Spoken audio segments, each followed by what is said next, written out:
Le 906, Monsieur Jacquin. Merci. Madame la ministre, vous proposez à cet endroit du rapport que, en matière ferroviaire, on améliore les déplacements du quotidien. Ça peut concerner les TER, mais aussi les TGV. Vous donnez des exemples de modernisation ferroviaire, et donc je propose d'y préciser qu'il pourrait s'agir aussi, comme modernisation, des gares nouvelles, et particulièrement des gares d'interconnexion.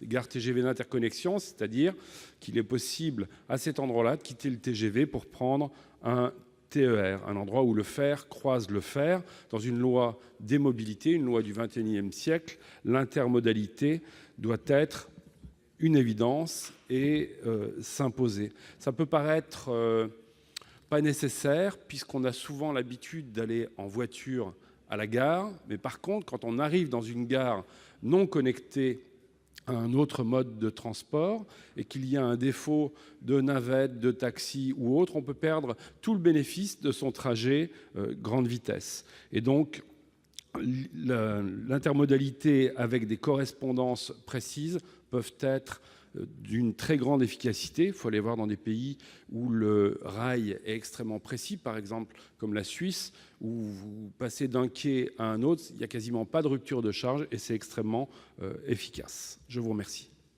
Merci. Monsieur le rapporteur, l'avis de la commission. Oui, chers collègues, au-delà de la création de nouvelles voies en gare et de l'augmentation du nombre de quais, la création de gares d'interconnexion paraît en effet un bon moyen pour décongestionner les grandes gares des centres-villes. C'est un avis favorable à cet amendement. Madame la ministre. Alors, je pense qu'il n'y a pas énormément de cas d'application et je crois avoir compris celui qui vous intéresse. Donc, avis favorable. Eh bien, deux avis favorables. Monsieur Jacquin, pour célébrer cet événement. Il y a eu des codes et il faut que je les explique très rapidement. Je ne mangerai pas mon temps. Mais effectivement, en Lorraine, nous sommes dans une situation d'avoir une gare du colza ou des betteraves, comme vous voulez. Et il y a eu en 2007, lors de l'ouverture de la ligne, juste avant, des débats immenses pour savoir où positionner la gare. Certains visionnaires avaient déjà pensé à cette gare d'interconnexion qui coûtait plus cher, qui n'était pas prévue. Bref, elle a été installée au milieu des champs.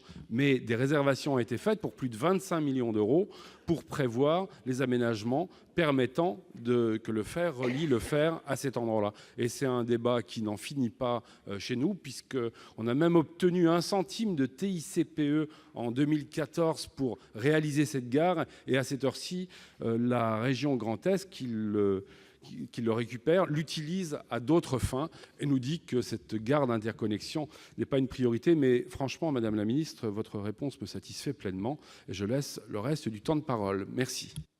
Merci. Deux avis défavorables. Je mets l'amendement en voix. Qui vote favorable, pardon. Oula, excusez-moi, Monsieur Jacquin.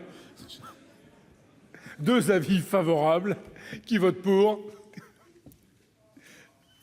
Merci. Qui vote contre? Qui s'abstient? Il est adopté.